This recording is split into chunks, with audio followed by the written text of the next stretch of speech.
आपका स्वागत है हमारे YouTube चैनल पर। इस वक्त बड़ी खबर हम आपको बता दें, एलनाबाद हलके के उपचुनाव को लेकर के तमाम न्यूज चैनल अपने एग्जिट पोल बता रहे हैं। कुछ तो यह बता रहे हैं कि बहुत बड़ा मार्जिन जो है अभय सिंह चौटाला जीत हासिल करेंगे। बहुत से नेशनल टीवी जो है 35+ का आंकड़ा बता रहे हैं, लेकिन हम आपको बताएंगे कि कितना मार्जिन जो है अभय सिंह चौटाला जीत सकते हैं। यह केवल मात्र एग्जिट पोल है, नतीजे इससे अलग भी हो सकते हैं। एलनाबाद हलके में यदि हम बात करें, कुल मिलाकर के 1,85,000 वोट हैं और जिनमें से जो 81.38% वोट जो है वो पोल हुए हैं, यानी सीधा सीधा राउंड फिगर की यदि हम बात करें तो 1,50,000 के करीब वोट पोल हुए हैं। अब उसमें से हम आपको बता दें कुछ फैक्टर जो हैं उसके आधार पर बताएं। 35.5% जाट हैं और 7.5% जट सिख है और 7.5% जो सिख है उनमें से मान करके चले तो लगभग 5 या 7% ही बीजेपी की तरफ जाते हुए दिखाई दे रहे हैं और अन्य पर बहुत बड़ा 80% तक आप कह सकते हैं कि इनेलो के खाते में जाते हुए दिखाई दे रहे हैं। इसके अलावा 37.5% वोट जो जाटों के हैं उनमें से भी बीजेपी को केवल मात्र यदि मिल रहे हैं 15 या 20% वोट, वो केवल और केवल जेजेपी की वजह से मिल रहे हैं, न कि उनके प्रत्याशी या बीजेपी की वजह से मिल पा रहे हैं। और अन्य पर अभय सिंह चौटाला को बहुत बड़ा अंतर जो है मार्जिन को जाता हुआ दिखाई दे रहा है। तो परसेंटेज की यदि हम बात करें, कुल मिलाकर के 1,50,000 के करीब वोट पोल हुए तो उनमें से लगभग 44% वोट, 1,50,000 के 44% वोट एलनाबाद हलके के उपचुनाव में इंडियन नेशनल लोकदल पार्टी को जाते हुए दिखाई दे रहे हैं।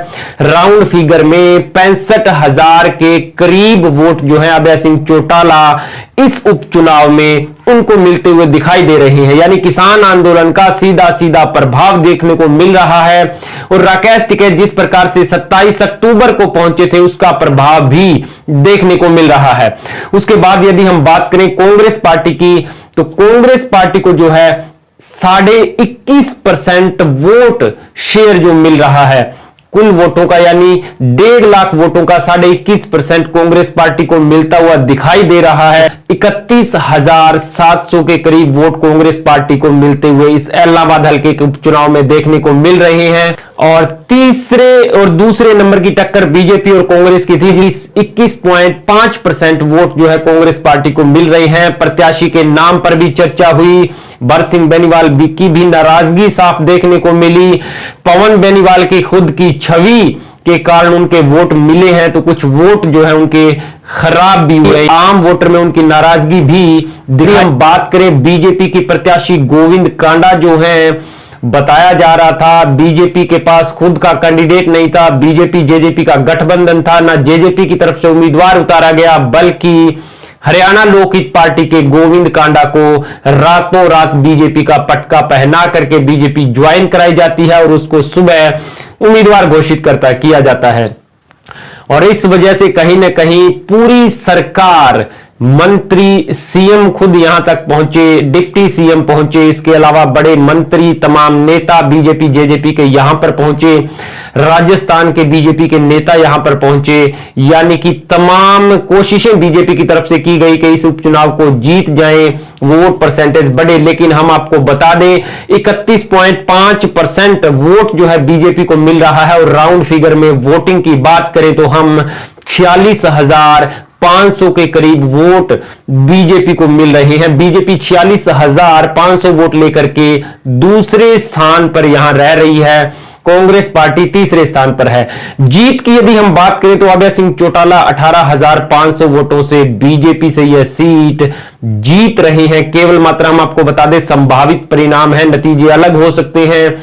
और दूसरे और तीसरे नंबर की यदि हम बात करें, यानी कि बीजेपी और कांग्रेस पार्टी के प्रत्याशी के बीच कितना अंतर रह सकता है वोटों का, तो 14,800 के करीब वोटों का अंतर बीजेपी और कांग्रेस पार्टी के प्रत्याशी के बीच रह सकता है। बात करें अभय सिंह चौटाला और पवन बेनीवाल के बीच कितना अंतर रह सकता है वोटों का, तो कुल मिलाकर के 33,300 वोटों का अंतर अभय सिंह चौटाला और कांग्रेस पार्टी के पवन बेनीवाल के बीच रह सकता है। केवल मात्र आपको बता दें, संभावित परिणाम है 2 नवंबर को जो नतीजे आएंगे वो इससे अलग हो सकते हैं, या केवल आंकड़े जो है हमने गांव-गांव जाकर के वोटरों से इकट्ठा किए हैं और उन आंकड़ों के आधार पर हम जो है आपको एग्जिट पोल बता रहे हैं।